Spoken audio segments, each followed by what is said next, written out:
Hi friends, ఈరోజు veg pulao pressure కుక్కర్లో ఎలా చేయాలో చూపిస్తాను.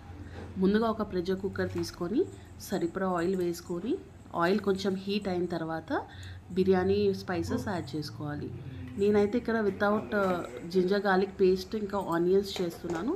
ఇన్ కేస్ మీరు ginger garlic paste onions use చేయాలి అనుకుంటే ఈ పాయింట్లోనే అవి వేసుకొని ఫ్రై చేసుకోండి.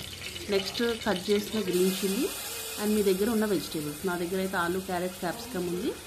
ఈవెన్ మీరు ఇందులో కాలీఫ్లవర్, బీన్స్, గ్రీన్ పీస్ కూడా యాడ్ చేసుకోవచ్చు. అండ్ ఈ వెజిటేబుల్స్ కొంచెం ఆయిల్లో ఫ్రై అయిన తర్వాత లైట్గా మీరు పసుపు, రుచికి సరిపడా సాల్ట్ వేసుకోండి. వేసుకొని ఒకసారి మిక్స్ చేసి కొంచెంసేపు ఫ్రై అవ్వండి. మళ్ళీ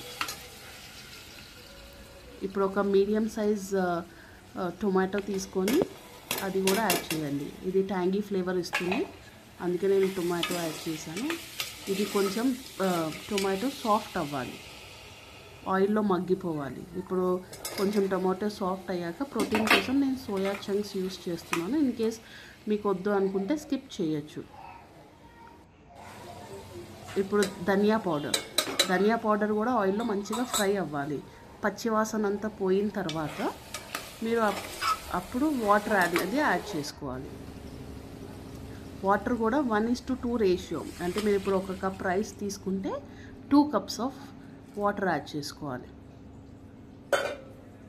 ఇప్పుడు ఈ వాటర్ కూడా బాగా బాయిల్ చేయాలి. అండ్ ఈ టైంలోనే సాల్ట్ చెక్ చేసుకొని కొంచెం కొత్తిమీర, పుదీనా యాడ్ చేసుకొని హాఫ్ అన్ అవర్ సోక్ చేసిన రైస్ కూడా యాడ్ చేసుకొని మీడియం ఫ్లేమ్లో 1 విజిల్ పెడితే వేడి cooker pulao ready.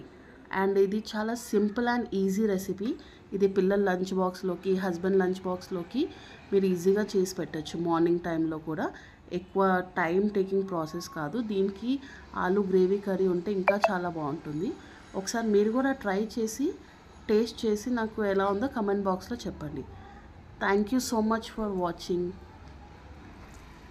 Please do like, share and subscribe. Bye.